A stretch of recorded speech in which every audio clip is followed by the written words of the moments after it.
Bonsoir, soyez les bienvenus en cette nouvelle année 2025.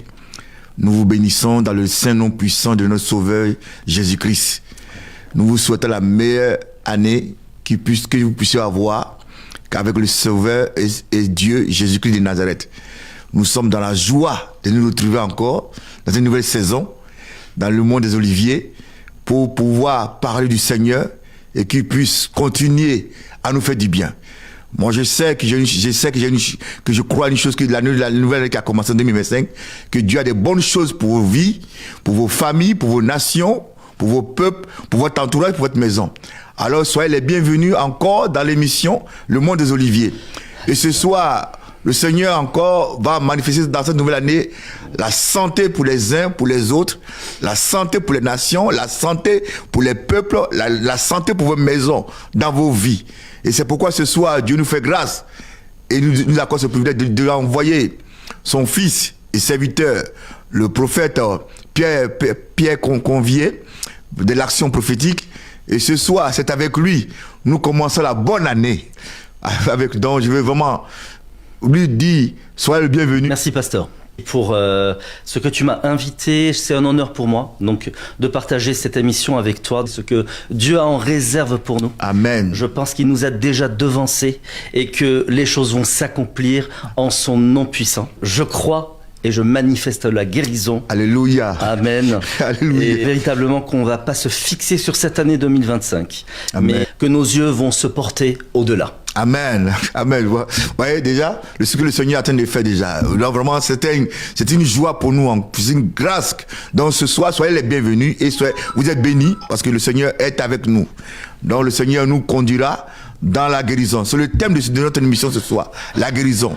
Et il est écrit que dans le livre d'Ésaïe 53, verset 5, c'est par ces métissures que nous sommes guéris, que vous êtes guéris. Alors ce soir, avec le prophète, le Seigneur va vous toucher, va vous libérer. Le Seigneur va vous dire ce que c'est la guérison. D'abord, et pour que vous puissiez en bénéficier de ce privilège. Donc, connectez-vous, envoyez les messages, les liens à vos connaissances, à vos amis. Partagez ces instants, parce que le Seigneur est avec vous. Homme de Dieu, vraiment, je rends gloire à Dieu pour votre vie et pour vos familles, pour votre communauté. Vous pouvez vous présenter à ceux qui nous regardent, ceux qui nous écoutent ce soir, ceux qui auront le privilège de vous entendre et de recevoir la faveur de Dieu à travers vous.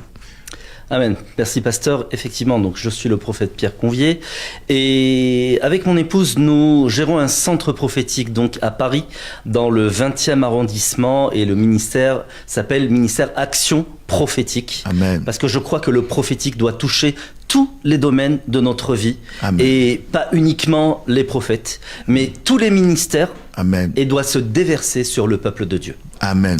Alléluia. Amen. Et ça fait combien de temps que le Seigneur vous a attiré, vous a appelé pour pouvoir exercer ça pour le bien de ses enfants? Amen. Donc mon parcours est très atypique.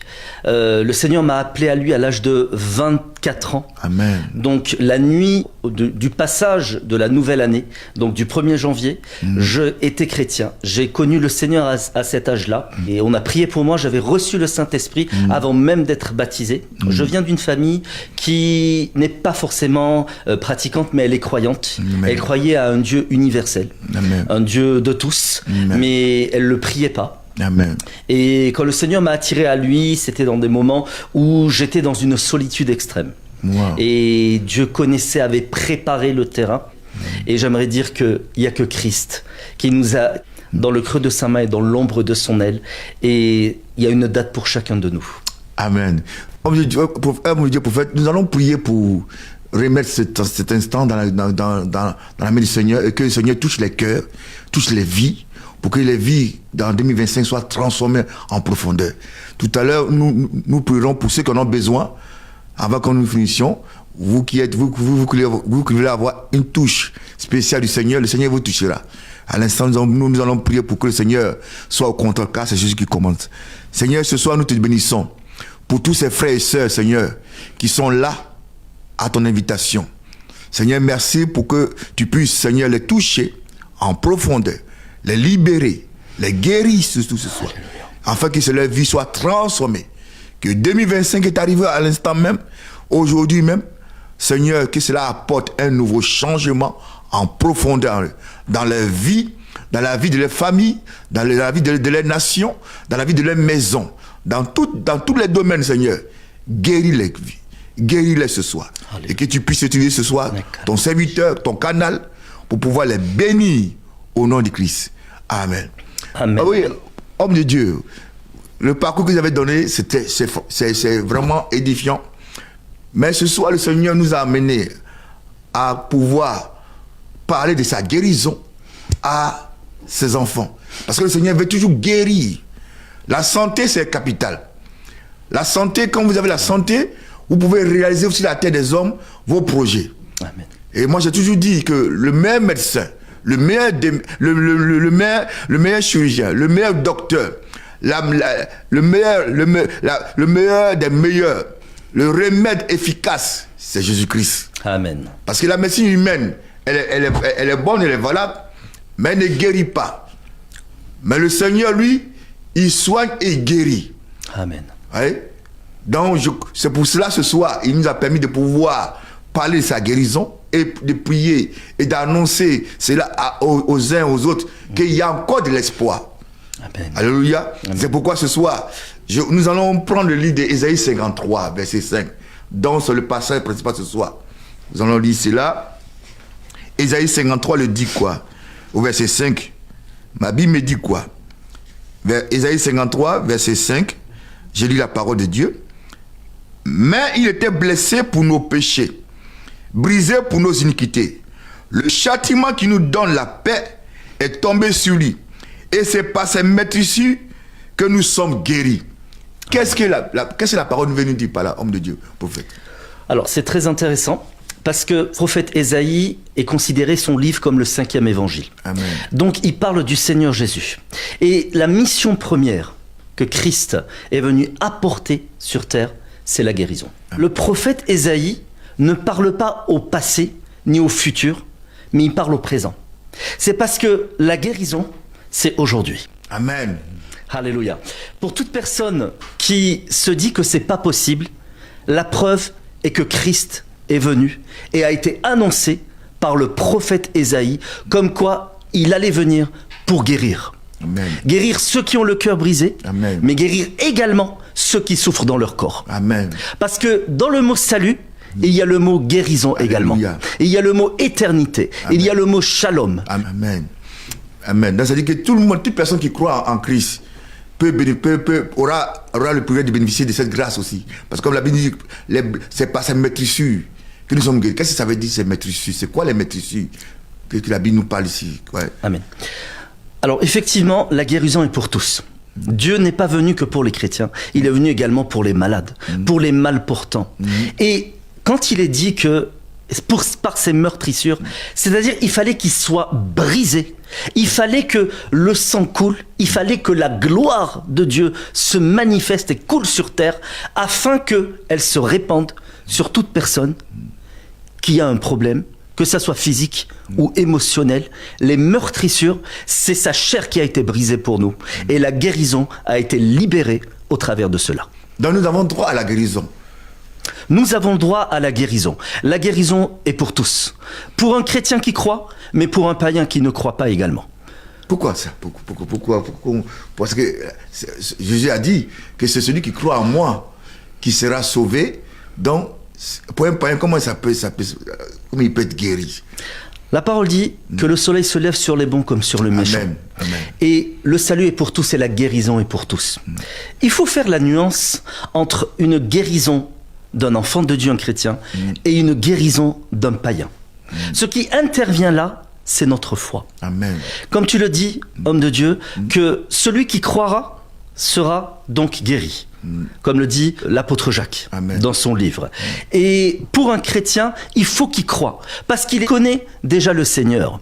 Et donc il doit croire à la guérison divine. Amen. Mais pour un païen, il faut qu'un chrétien passe et il manifeste la foi pour que le païen n'a pas besoin de croire, mais simplement de recevoir Amen. la guérison. Donc, wow, que le Seigneur il veut guérir toute personne, quelle que soit sa dénomination, sa couleur, sa race. La guérison est valable pour tout homme, pour toute personne qui croit qui croient et qui ne croient pas à Jésus, qui puissent recevoir. Amen. Le chrétien doit croire pour recevoir, mais le païen ne peut pas croire parce qu'il n'a pas encore reçu le nom du Seigneur. Donc, pour le païen, il suffit que le chrétien manifeste la foi qu'il a reçue en Christ pour que le païen soit guéri. Et dans Jacques chapitre 5, verset 15 dit que la prière de la foi ramènera le malade et le Seigneur le relèvera. S'il a commis des péchés, il lui sera pardonné. Amen. Dans Jacques chapitre 5, verset 15. Oui. Ouais, la prière de la foi ramènera le malade. Amen. Seulement à sa guérison. Voilà. C'est très clair, ça veut dire que le malade est celui qui doit croire parce qu'il est en Christ. Et donc, il doit croire que la guérison, elle vient de lui, elle vient de Christ, parce qu'il n'y a que Christ qui guérit. Nous sommes qu'un canal. Et l'onction de guérison, elle rafraîchit celui qui prie d'abord pour passer vers le chrétien qui lui-même doit croire pour recevoir, parce que c'est la foi du malade ainsi que notre foi qui va créer et déclencher la guérison dans sa vie. Qui va provoquer la main de Dieu sur nous. Amen. Amen. Donc ça veut dire que bien que c'est, comme il a dit dans Isaïe 53, verset 5, il était brisé pour nos péchés. Donc ça veut dire qu'un pécheur, un homme qui a commis le péché, bien qu'il vit dans le péché, peut bénéficier de la grâce de la guérison, entrant dans le péché, bien hors du péché. Comme il est dit, le Seigneur a dit justement, il lui a dit, va et ne pêche plus. Parce que la guérison, elle peut se perdre. Ah bon, comment ça, homme de Dieu? La guérison, elle est valable pour tous. Un pécheur va être guéri, mais un pécheur qui est guéri doit venir à Christ et doit ne plus pécher. Parce que ce que fait l'ennemi est que lui-même est contre la guérison et contre le nom du Seigneur. Et donc ce qui se passe quand une personne est guérie, c'est qu'il va intervenir de manière psychologique et il va faire penser à la personne qu'il n'est pas guéri. L'incrédulité, le non-pardon et le péché, c'est un moyen pour perdre la guérison. Amen. Amen. Donc, c'est-à-dire qu'une personne, si elle se trouve dans cet état, elle peut perdre cette grâce que Dieu, le Seigneur lui a donnée. Complètement. La guérison se perd, tout comme le salut. Et donc, il faut que la personne qui reçoive, elle le croit, mais elle le croit jusqu'au bout. Une fois qu'elle a reçu, elle doit garder cette guérison parce qu'elle doit venir à Christ et elle doit marcher en nouveauté de vie. Mais la Bible nous dit que Dieu ne se répand pas de ses dons. Ce qu'il donne, il donne. Le Seigneur a donné, mais notre part est de recevoir et de garder. Amen. Alléluia. Donc, il est facile de recevoir, mais de garder, c'est pas facile. C'est pas simple de garder. Parce que garder, ça nécessite également des conditions. Donc, il faut être dans une consécration, une sanctification. Amen. Donc, c'est-à-dire que la guérison, parce que je me rappelle du passage biblique que le Seigneur, quand il a guéri une personne, il a dit, va, ne recommence pas, mais de faire pour ne pas que ta condition redevienne pire. L'ennemi, il travaille, et il travaille pas seul. Il travaille avec des agents, et la parole en parle également, et il y a des démons, et ce sont eux-mêmes qui vont essayer de faire perdre la guérison aux païens ou justement aux chrétiens en particulier. Il va venir avec le doute, il a toujours travaillé de la même manière. Et il viendra pour insuffler le doute, suffloter des paroles qui sont contraires à la parole de Dieu. Et il vient pas forcément avec violence. Il vient dans le susurrement. Il vient chuchoter. Il vient dire, est-ce que c'est vrai que tu es guéri? Vérifie encore ta guérison. Et il va mettre des pensées qui vont amener le doute, tout comme à la Genèse. Donc, il a toujours pratiqué ce même processus dès le Béréchit, dès le commencement. Je vais remonter. Homme de Dieu, souvent, dans certaines conférences que j'ai suivies, moi, dont j'ai participé, j'ai entendu certains hommes de Dieu qui disent oui, la guérison, elle peut être instantanée ou bien progressive. Expliquez-nous, qu'est-ce que ça veut dire? Comme notre spectateur, si vous entendez qu'il comprend souvent, on pense que oui, comme Dieu a guéri, il faut que moi aussi je sois guéri à l'instant même. Pour revenir simplement à la définition de la guérison, avant de répondre à ta question, homme de Dieu. La guérison, c'est pas autre que le reflet de la manifestation de ce que Christ est venu pour accomplir sur terre. C'est-à-dire qu'il est venu réconcilier tant ce qui est aux cieux que tant ce qui est sur terre, pour faire la paix avec lui-même. Et ça, c'est au travers de son amour vis-à-vis de son peuple. La guérison a un temps. La guérison peut être instantanée. C'est au moment où le temps kéros se rejoint avec le temps chronos. Le temps chronos, c'est le temps qu'il y a sur terre. Le temps kéros, c'est la manifestation, la volonté parfaite de Dieu. Amen. Et si ce temps-là se rejoint, alors la guérison qui dure 1 seconde, c'est celle-ci qui est instantanée. La guérison qui est progressive, c'est là où Dieu veut faire passer la personne pour qu'elle puisse apprendre et recevoir la guérison, mais que ça prend du temps. Au travers de ce processus-là, il y a une guérison intérieure qui va se faire et une foi qui va grandir. Amen. C'est comme ça, ce que vous dites, c'est comme dans le passage biblique, quand on voit le Seigneur, il met ses mains sur les yeux de l'aveugle, l'aveugle. Il dit, qu'est-ce que tu vois? Il dit, je vois des ombres.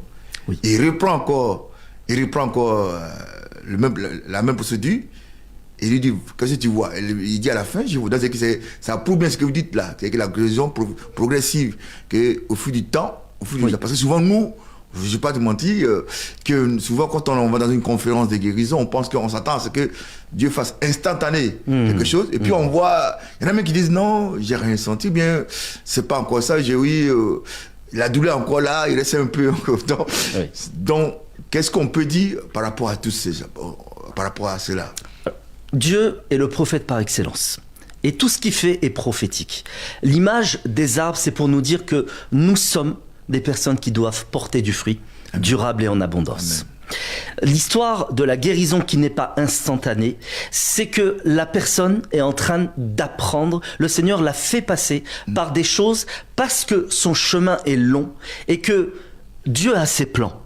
Et le Seigneur travaille au cas par cas.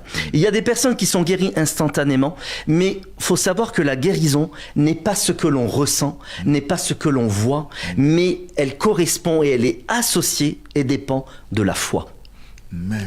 Et la foi est une substance qui est surnaturelle et qui ne se ressent pas, qui est abstraite. Donc si nous avons reçu et nous croyons, alors cela se manifestera. Nous avons beaucoup de témoignages sur même des personnes qui avaient des goitres et qui croyaient et qui se disaient qu'ils étaient guéris, alors que nous voyons vraiment que son goitre avait doublé, même triplé. Wow. Et qui pourtant, à l'instant même où Dieu l'a décidé, après des années, la personne n'a plus jamais eu de goitre et ça a disparu instantanément. Amen. Dans le psaume 147, verset 7, il est écrit quoi? Il guérit ceux qui ont le cœur brisé et pense leurs blessures. Alléluia. Dans le psaume 147, c'est Jésus-Christ, guérit les cœurs brisés. Un cœur brisé, c'est quoi, homme de Dieu? Qui Dieu guérit. Un cœur brisé, c'est une âme qui a été brisée et ça relève vraiment dès la jeunesse. Le brisement ne date pas d'aujourd'hui. Les brisements se font depuis des années. Et notamment... Une enfance malheureuse. Une enfance malheureuse est considérée comme un cœur brisé. Ou bien un viol. Ou un viol, effectivement. J'aimerais dire que pour donner une définition à un cœur brisé, je dirais que c'est une âme qui est séparée de son Créateur. Parce que Dieu, comme il est venu réconcilier, le brisement, c'est celui qui sépare Dieu de l'homme. Et donc qui sépare les sentiments que Christ veut mettre en nous de l'homme. Il sépare les sentiments que Christ veut mettre... Les sentiments de Christ, ce sont ceux qui doivent nous habiter. L'apôtre Paul le dit, ayez les sentiments qui sont en Jésus-Christ. Et quand Dieu vient réconcilier, il vient restaurer, il vient apporter son amour qui est surnaturel dans le cœur et l'âme de la personne. Non, dans ce cas, si je comprends bien comme l'explication que vous donnez, c'est que Dieu vient guérir mon cœur, réparer mon cœur, avec les sentiments de blessures, de frustrations, de douleurs, de toutes ces mésaventures que j'ai connues dans ma vie. Dieu vient réparer ça. Donc, si le Seigneur ici, je comprends bien, si le Seigneur ne guérit pas mon cœur, les ressentiments que j'ai eus, des coups durs de la terre humaine, je ne pourrais pas vivre heureux. La parole dit que toute la plénitude habita en Christ, car le Père le décida ainsi. C'est dans Colossiens 2,9.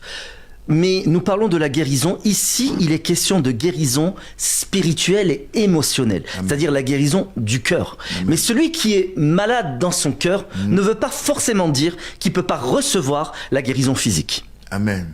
Quand Dieu veut guérir un domaine de notre vie, il le fait. Et le cas de la guérison qui ne se fait pas instantanément, ça peut aussi être lié à la guérison émotionnelle. Donc, un brisement de cœur, c'est aussi une personne qui aussi a du mal à croire. Une personne qui est dans l'incrédulité parce qu'elle a subi beaucoup de tristesse, beaucoup de mal. Il y a eu beaucoup de choses qui étaient néfastes dès sa jeunesse, qu'elle a du mal à croire à la guérison instantanée. Et donc Dieu permet qu'elle ne se fasse pas, mais Dieu est un Dieu de grâce qui va guérir, mais avec le temps. Et le temps est celui qui pense les blessures. Amen. Amen. Amen. Dans Jacques chapitre 5, verset 14 à 15, il est dit que quelqu'un est-il malade parmi vous, nous, qu'on appelle les anciens de l'église. Amen. Si quelqu'un, qui sont les anciens de l'église? Pasteur, c'est le diacre, c'est le dirigeant. Parce que qui on peut dire ancien? Est-ce que de nos jours, bon, quand ça a été dit, peut-être à l'époque, mais est-ce qu'aujourd'hui, on trouve que les anciens dans le prier pour cette personne? L'ancien se ressemble énormément avec le pasteur. Le pasteur est celui qui est un homme d'église. L'ancien est celui il touche l'église, mais il touche également les païens. Le pasteur est un homme d'église locale. L'ancien, il ressemble au pasteur, sauf que lui, il est appelé à côtoyer le monde, qui n'est pas chrétien. Il n'est pas chrétien. Oui. Ici, comme la Bible dit ici dans le livre de Jacques 5, verset 14 à 15, que les anciens, qu'on appelle les anciens de l'église.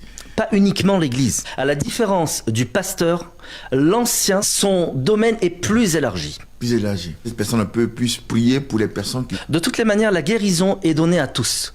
Et la personne reçoit la guérison parce que sa foi l'aura sauvé. Je rentre parce que je vais saluer un homme de Dieu qui est un missionnaire, qui s'appelle le missionnaire David Thévenet, que j'ai eu malheureusement pas pu le recevoir, qui a fait deux bons livres, très beaux livres, dont l'un s'appelle L'obstacle à la guérison, et l'autre s'appelle Le surnaturel de la guérison. Amen. Et qui dans sa région, qui est à Avignon, je salue sa position, et qui est un formidable homme de Dieu que Dieu emmène partout pour pouvoir prier. Et il disait dans son témoignage souvent qu'il est arrivé dans sa région en sortant, que le Seigneur lui permettait de guérir des femmes, des hommes de confession musulmane.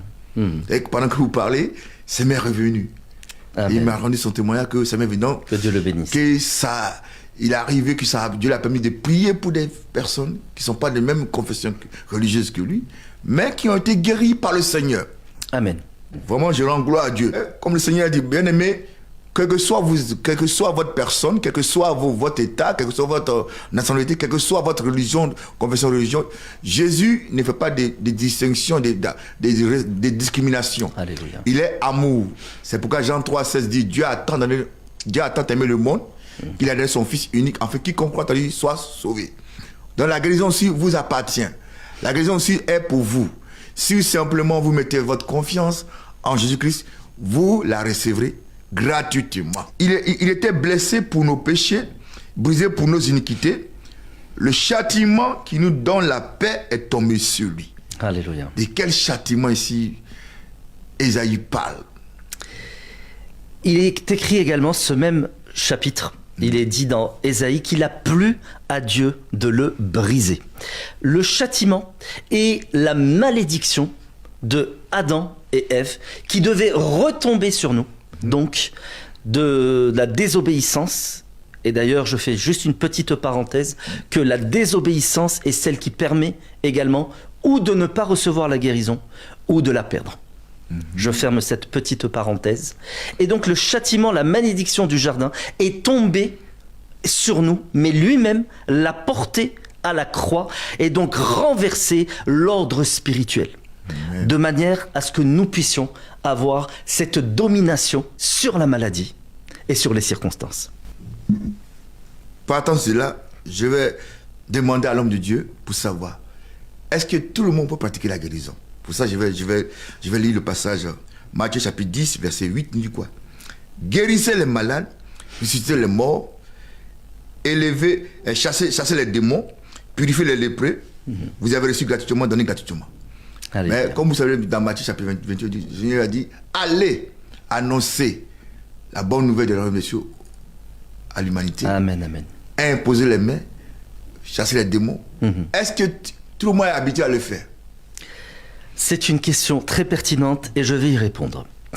Mais il est dit également, et c'est l'apôtre Paul qui déclare dans 1 Corinthiens 12, en parlant des dons spirituels, il dit « Tous sont-ils apôtres? Tous sont-ils prophètes? Tous ont le don de guérison ?» Bien sûr que non. Ce qui veut dire que le verset, pasteur, que tu viens de nous partager, est celui où Dieu va permettre de manière ponctuelle à tout enfant de Dieu de manifester les dons, et donc, dans notre cas, le don de guérison. Mais le don de guérison, tous ne l'ont pas, il faut le rechercher. C'est afférent au ministère et à l'appel que Dieu a pour nous. Amen. Alléluia. Ben, j'ai entendu souvent, quelquefois, c'était comme dans les conférences, oui, où tout le monde est capable de prier pour tout le monde, pour les malades. J'ai entendu souvent ça. Oui. Il est dit de prier, tout le monde prier les uns pour les autres. La prière du juste est grande en efficacité. Ce que Dieu peut faire, c'est que si une personne est malade devant nous, et Dieu ne trouve personne autour de nous pour manifester le don de guérison, mais pourtant, il a vraiment voulu guérir ce malade-là à cet instant-là où nous nous sommes rencontrés avec la personne, mais qu'il n'y avait personne autour, Dieu va nous utiliser. Pourquoi? Pour répondre aux besoins du malade. Et donc le don de guérison, Dieu va le mettre à cet instant-là en nous pour le manifester. Mais comme je dis, tous n'ont pas le don de guérison. C'est pas moi qui le déclare, c'est l'apôtre Paul qui l'a bien vu, qui l'a expérimenté.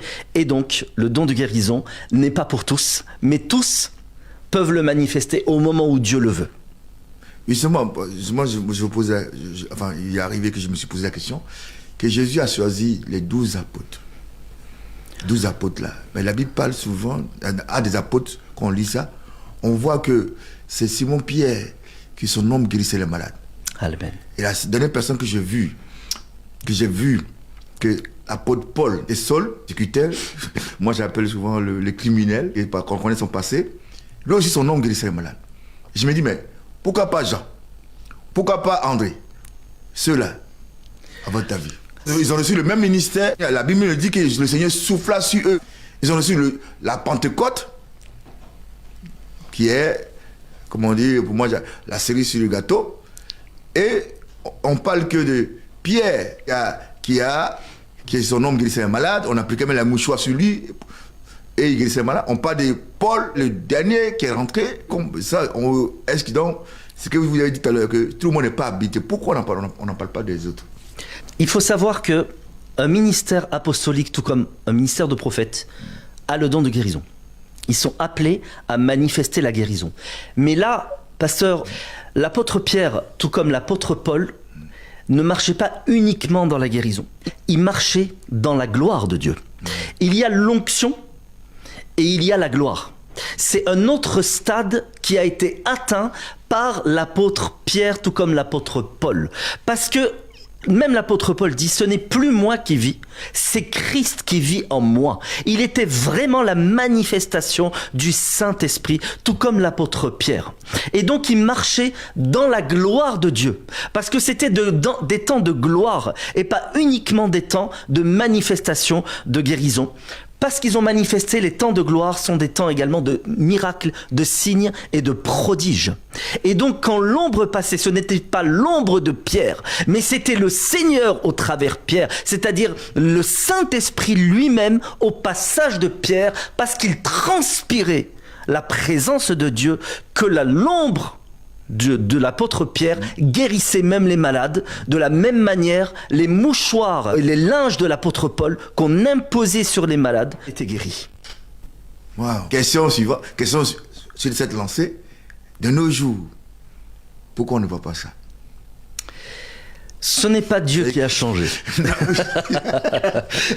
Mais je sais que vous, cette question, tout le monde s'en pose. Même moi, homme de Dieu, mais pourquoi le Seigneur dit ce que j'ai fait, vous ferez cela même plus que moi.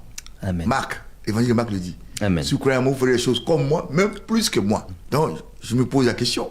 La question qu'on doit, c'est pourquoi, même bien qu'on soit en 2025, bon, je ne prends pas le cas de certains parce qu'ils disent que ce qui s'est passé avant, non. Pour moi, Jésus, c'est pareil. Jésus, il a dit, je suis le même hier, aujourd'hui, éternellement. Pourquoi nous ne vivons pas cela? Ce sont des temps que je crois prophétiquement, qui vont revenir, et même cela va se passer en France. L'Église primitive a pour particularité d'être prophétique et apostolique. Et elle a commencé dans la puissance, et elle doit finir dans la puissance et dans la gloire avant le retour de Christ. Et ce sera des signes du retour et de l'enlèvement de son épouse, l'Église de Jésus-Christ. Et je me dis que Dieu n'a jamais changé. Il a toujours été le même hier, aujourd'hui, éternellement. Sa présence est constante, sa puissance est là, mais elle est pour tous ses enfants, elle est disponible à tous ceux qui vont la chercher. Le problème, c'est que l'homme ne va pas chercher cette dimension-là, parce que Dieu n'est pas un distributeur. Il faut qu'on paye un prix.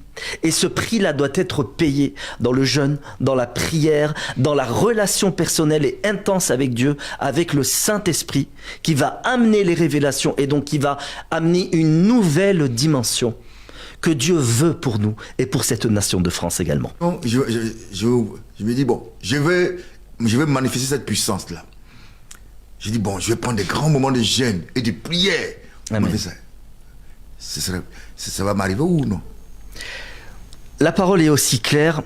Les apôtres eux-mêmes n'ont dit qu'il n'était pas convenable de s'affairer aux choses de table. Mais ils se sont choisis cet élu. Et cette élection-là a fait qu'ils leur ont imposé les mains. Parmi eux, c'était des diacres. Et quand nous voyons Étienne, quand nous voyons Philippe, ils ont manifesté plus de signes et de miracles que les apôtres eux-mêmes. La parole en parle. Wow. Philippe, une fois que l'eunuque a reçu la parole et a été baptisé, il a été dématérialisé 40 km plus loin. Alors qu'il était diacre. Mais il a fini évangéliste. Étienne était un homme, la parole dit, rempli de sagesse et d'esprit de Dieu. Et pourtant, il a manifesté également beaucoup de miracles. Oui, mais je dis que parce que j'ai dit, je vais manifester ce que la Bible dit. Et est-ce qu'il me faut obligatoirement que je fasse des grands moments de jeûne, des grands moments de prière pour que le Seigneur se manifeste, ou bien selon Dieu fait selon la grâce qu'il veut? Il y a un chemin. Chacun avons un chemin que Dieu nous impose. Et ce chemin-là est un prix à payer. Mais j'ai une connaissance d'une chose. Que ce soit les apôtres dans la parole de Dieu, que ce soit les grands hommes de Dieu aujourd'hui, des grands ministères, tous ont payé le prix dans le jeûne et la prière. C'est un passage obligatoire. Le jeûne n'est pas une grève de la faim. Et simplement brider notre chair, dire que Seigneur, notre priorité, c'est me rapprocher de toi, qui est esprit. Et donc, ma chair, je veux l'oublier, afin que par l'esprit, je veux me rapprocher de toi pour avoir plus de révélations de comment avancer sur terre et comment manifester ta volonté ici-bas. Selon ma consécration, oui, envers le Seigneur, que le Seigneur donnera à la mesure de notre foi. Est-ce que je me consacre plus pour pouvoir manifester ces dons-là? Parce qu'on dit, toute chose passera. Le Seigneur dit, toute chose passera, mais ma parole demeurera. Les dons même, je pense que, si je ne me trompe pas, l'apôtre Paul parle que ces dons même vont s'éteindre, mais Dieu restera toujours Dieu. Donc moi, je veux ça. Parce que souvent, on est focalisé sur les dons, et on oublie l'essentiel, ce que Dieu a dit. Les dons sont importants. L'apôtre Paul dit que je ne veux pas que vous soyez ignorants quant au domaine des dons spirituels. Mais ce ne sont pas des dons qui sauvent. Les dons vont démontrer le surnaturel de Dieu et au travers des signes, des miracles, des prodiges, des guérisons, des délivrances, des restaurations, des changements de vie. Et l'apôtre Paul lui-même dit qu'il est important de manifester parce que Il est venu lui-même, non pas avec un discours qui est empreint d'une sagesse humaine, mais avec des démonstrations de puissance et d'esprit. Lui-même, le Seigneur, a manifesté au début de ce ministère les signes, les miracles et les prodiges. Mais beaucoup l'ont fui une fois qu'il a commencé à annoncer le royaume de Dieu. Ils ont comme on dit, ils ont préféré manger le pain que de prendre la bonne nourriture. Amen. Et c'est pour ça que, comme la Bible nous dit, le Seigneur dit, et le Seigneur se lève le matin, et puis il y en a qui viennent le voir pour dire, Seigneur, on te cherchait. Il dit, oui, parce que vous avez mangé la veille le pain. Alléluia. Vraiment, nous allons prier pour des personnes qui ont besoin que le Seigneur puisse vraiment les aider pour pouvoir les libérer. Oh mon Dieu, c'est que le Seigneur te met à cœur pour ces personnes qui nous écoutent, qui nous entendent, qui ont besoin que le Seigneur les soulage. Alléluia. Maintenant, toute personne qui se trouve derrière la caméra de ce studio-là, je crois que l'onction de guérison est là et que l'onction traverse l'écran. Au nom de Jésus, j'appelle une guérison pour toute personne qui est souffrante, toute personne qui croit, maintenant qu'elle puisse recevoir en tant qu'enfant de Dieu la guérison et instantanément que toute personne qui a mal, je vois ici qu'il y a des personnes qui ont particulièrement mal au dos et à la tête. Et maintenant j'ordonne à cette douleur, selon la parole de Dieu et au nom puissant de Jésus-Christ, que toute douleur instantanément s'en aille et que le Saint-Esprit puisse traverser cet écran et toucher toutes les personnes qui sont sur leur couche, qui sont dans leur lieu d'habitation, qui sont en train de regarder cette émission-là. Au nom de Jésus, puisqu'ils visionnent, alors qu'ils reçoivent la guérison, j'ordonne maintenant à la douleur de disparaître et j'ordonne au corps de réceptionner la guérison qui a été acquise et annoncée et par son action puissante. Souffle, Saint-Esprit, et recevez au nom de Jésus. Amen. Amen. Bien-aimé, que ta guérison soit parfaite, que ta guérison soit là, que tu puisses témoigner dans le nom de Christ. Écrivez, témoignez pour la gloire de Christ. Le Seigneur continuera à agir. Et vous qui suivez cela, nous bénissons votre vie. Nous croyons ce soir que le Seigneur vous a touché, vous a libéré. Et que même ceux qui pensent qu'ils ne sont pas guéris, que le Seigneur continuera à guérir. Comme l'homme de Dieu a dit, la guérison, elle est instantanée comme progressive. Donc, ça c'est que vous avez reçu cette guérison-là. Et ce soir, je veux donner la possibilité aussi que la plus grande des guérisons, la meilleure des guérisons, c'est le salut. Alléluia. Toi qui n'as pas encore fait la paix avec Dieu, c'est le moment que Dieu te permet de pouvoir faire sa paix avec lui. Nous sommes rentrés dans une nouvelle année 2025. Dieu ne veut pas te perdre. Alors Dieu veut que tu sois avec lui à travers Jésus-Christ. C'est pourquoi ce soir, fais cette prière avec moi. Toi qui puisses avoir ta vie sauvée. Dis, Seigneur Dieu, je viens ce soir, j'ai entendu ta parole. J'ai entendu que tu guéris. J'ai entendu que tu sauves. J'ai entendu que par tes meurtrissures, par tes blessures, que mes péchés ont été effacés. Alors je te donne ma vie ce soir. Je fais de toi mon sauveur personnel. Alléluia. Rentre dans ma vie et change tout. Pardonne mes offenses et fais de moi ton enfant. Je t'accepte comme mon Dieu créateur au nom puissant de Christ. Amen. Amen. Oui, bien-aimé, si tu as fait cette prière, nous te souhaitons la bienvenue parmi la famille du Christ. Sois le bienvenu, la bienvenue comme frère en Christ, comme sœur en Christ. Et si tu es où tu vis, cherche une communauté.